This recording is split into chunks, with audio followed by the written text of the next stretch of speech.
If you're not shopping on Amazon, are you even a teacher? In today's video, I am sharing my top favorite Amazon purchase that I use in my classroom daily. If you're new here, I'm Rachel Vincent and I love sharing ways to help teachers simplify their classrooms and their teaching. I have tried many things over the years from Amazon for my classroom, and sometimes those things are a ginormous flop. Well, in today's video, I have 20 things that are not a flop that I love, that I recommend to everyone, that I use all the time. And this is coming from someone who has been teaching for 20 years. Some of these items are bigger ticket items, so if you save up your money or you get a really good deal on Prime days, I would highly suggest it. And others are things that I just randomly purchased. Maybe I was influenced, maybe I just needed it and gave it a try and loved it. So I have all ranges of high-end, small end, things that I use when I'm teaching, things that just make life easier in the classroom. And first I'm going to start with things that help when I'm teaching. The first thing up is my classroom carpet. Now, I have used a lot of different carpets over the years. I've gotten a few from Big Lots, Walmart, IKEA, and to be quite honest, carpets are expensive. I've only been able to have my school purchase me a carpet for like a couple years out of my entire career of teaching, which is crazy. But this carpet that I currently have in my classroom is large. It is 9 by 12 and I wanted a large carpet so that my fourth graders could fit. Now, we don't all fit on the carpet, but we can all fit around the carpet. I purchased this several years ago on a Prime deal, so sometimes it's high and sometimes it's half the price, so keep an eye out on a carpet from Amazon. I have also tried many things over the years to help my corner stay down. I don't know if it's because there's like 25 kids walking over it every day and they shuffle and don't pick up their feet when they walk over the edge of the carpet, but I've never had a carpet that did not curl up on the end. And I've tried different types of corner pieces and things like that until I found these rug grippers. They're actually sticky and stick to the carpet and then stick to the floor, and they stay put. Like, they're really hard to get up. However, the best part is at the end of the year when you have to roll your carpet up for summer cleaning, when you do pull it up, you can't reuse the grip anymore, but it does not leave any residue on tile floor, and I'm never going back on a different kind of rug gripper. If you've been around for a little while, you know that purchasing a low chair, a chair that sits lower to the ground, was my big purchase last year. I try to do like one big purchase each summer, and this was it, and I am so glad I did it. We use it every day. I love pulling my kids to the carpet and I'm sitting in the chair and I teach from there. We have our mini lessons, I read from there. It just makes such a cozier setting, and you have easier access to your students. Some don't get lost in the la la land and daydreaming while you're teaching. Just having everybody right there is so good, and I love being closer to their level instead of sitting higher up or even standing. What makes sitting in my chair even easier is being able to go through my slideshows as I'm teaching and using a clicker. It is a game changer. First of all, it makes sitting in the chair easy to teach, but it also makes when everyone's at their seats walking around the room and teaching so much easier because I can take it with me. The hardest part, honestly, is the fact that I misplace it and have to look for it. But my kids are really good at finding it when I can't find it. Something I did new last year that I'm kicking myself for not doing sooner is having a what do I need sign with pictures of supplies on the board, so students know what notebook they need, if they need glue, do they need scissors. I created all that in Canva, and then I needed a place to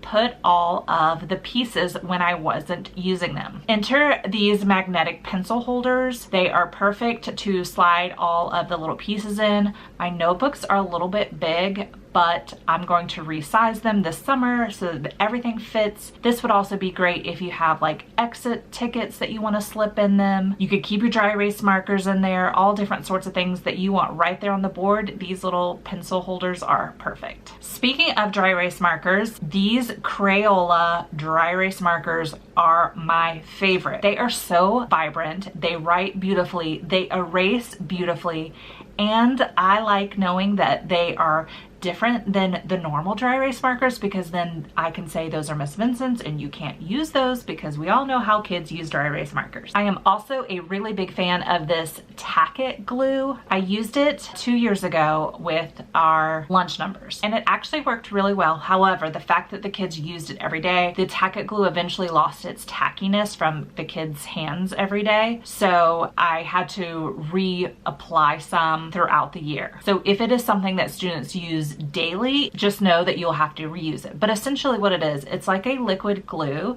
that you put on the back of something and you let it dry for 24 hours and then it's sticky. And then you can put it on a whiteboard. This year I'm using it for our table pieces that move up our game boards, for tables that have transitioned quickly, ones that are quiet, ones that line up quietly. It would be great to use for flexible seating or centers or different things throughout your classroom that you need to have things movable.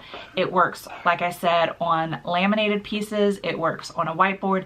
It works on cabinets. It's overall just a really great product. If you haven't heard of Marvelous tape, then you probably don't have cinder block walls, because this is the only tape that will stay on cinder block walls. Now, nothing on a cinder block wall is foolproof. It's eventually going to fall. Hot glue works well, but Marvelous tape is great for something that you don't need hanging up all year. It's what I use to hang up student work. It works on my cabinets as well. It's just something that is great for if you want it to stay up for a month or so and then eventually pull down. I haven't used it for anything that stays up for the entire year because, again, nothing stays on cinder block walls.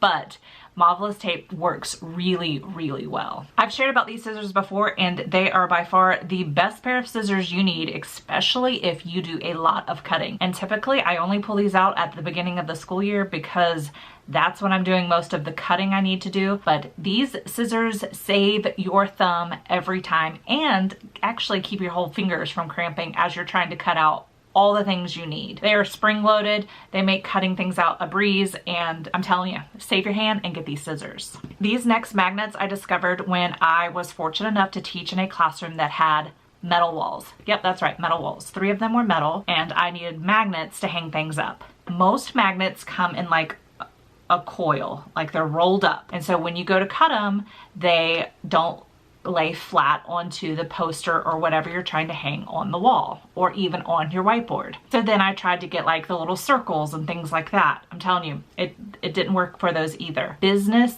magnet cards. They are really thin and they are very sticky and they work beautifully. I only use these magnets now. Of course, now I only have my whiteboard to hang things on, but I'm telling you, I've never had a problem with the paper or whatever I put on the magnet falling off because they're thin and flat and perfect. And I've had this same pack of business magnet cards for 6 or 7 years because I just cut up into smaller pieces to hang up whatever I'm hanging up. Okay, real talk about the class doorbell. So I'm sure you've seen this floating around social media, how teachers use the doorbell to quiet their class. I actually had a coworker give me one and I thought, okay, this is great. This is what I'll use to quiet the class. And I don't know that I didn't like it. I just didn't use it. I had other ways to quiet a class that were my go-to that I just defaulted to, and I never ended up using the doorbell. So that doorbell probably sat in my room for 2 years before I thought, let me try again, but do it differently. So now I use my doorbell for transitions. Anytime we are about to switch from students working independently to maybe clean up to get ready to go to lunch or to our specials, or even in the mornings I use it when we're getting ready to put everything away to transition to our carpet time where we do our mini lessons. I use the doorbell to signal that students need to close Chromebooks, put everything away. We're about to transition to something completely different. And I love this because what I do is I go ahead and ring the doorbell.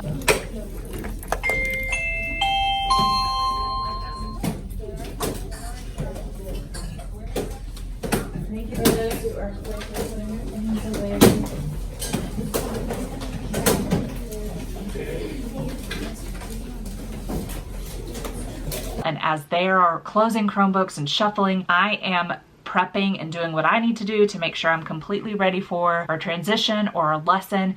It like gives everybody like a signal that, okay, it's time to clean up, time to do things, and it works wonderfully. To the point now, students will see me going to reach to ring the doorbell and they'll start closing their Chromebooks and putting things away. So it is a game changer. Zipper pouches are also everywhere, but I use 2 different sizes for student supplies. And I'm telling you, I did this last year, I did it again this year. I'm gonna continue to do it because it is the best. Now, previously, I collect everybody's things that they turn into me or bring for supplies at the beginning of the year, and I just, when they need one, I pull from that stash and we fly through them. By December, we have no supplies. Then the whole pandemic hit, students couldn't share supplies, so I shifted with that and realized that supplies lasted longer when we didn't have them community-wise. And so then I was trying to figure out what is a way I can have students only have a certain amount of supplies, because I don't want them to have all their supplies because sometimes it's too much for them. So I came up with this system where I give them the small pouch, the pencil-sized pouch where they keep their pencils, glue stick, erasers. They keep that with them at their desk. Then they have a pencil box that's on our supply list. I would probably prefer not to have it, but when the whole grade level wants it, I go with it. So that's where they keep scissors and crayons, and those stay in their cubby. Then any extra supplies that they brought to school with them at the beginning of the year goes in the large zipper pouch. So all their extra glue sticks, pencils, if they brought extra crayons, dry erase markers, all that goes in there. And then I keep it separate from where they work every day. So then when they run out of a glue stick or run out of a pencil, they can go to their supply pouch and replenish it themselves. So they know these are mine for the entire year. I have to make sure I keep up with my pencil. I can't just go through all my supplies. Of course, you have some who don't bring supplies, and I try to stock up their bags for them. You are also going to have students who fly through all of their supplies. Those are the kids who probably used all your community supplies before. However, you do have several students, like even at the end of the year, you have several students who have tons of supplies because they kept up with their things. And I just either ask them if they want to donate it to me or send it back home that they can use next year in 5th grade. This next purchase was not something I ever wanted to have to purchase, but it is what it is, and it is the day we live in. This curtain for the back of my door is a blackout curtain, and it is perfect for when we have lockdown drills. I have seen most classroom doors have that like real skinny window, and there's tons of curtains out there like on Etsy and things like that, but I was like, my window is so large, so I was using a poster board for the longest time to cover it up. And then I found this. You can Velcro it right onto your door, and it is easy to it's Velcro tabs. You just pop them off and it falls, and it completely covers the back of the door. Everybody on my team bought some.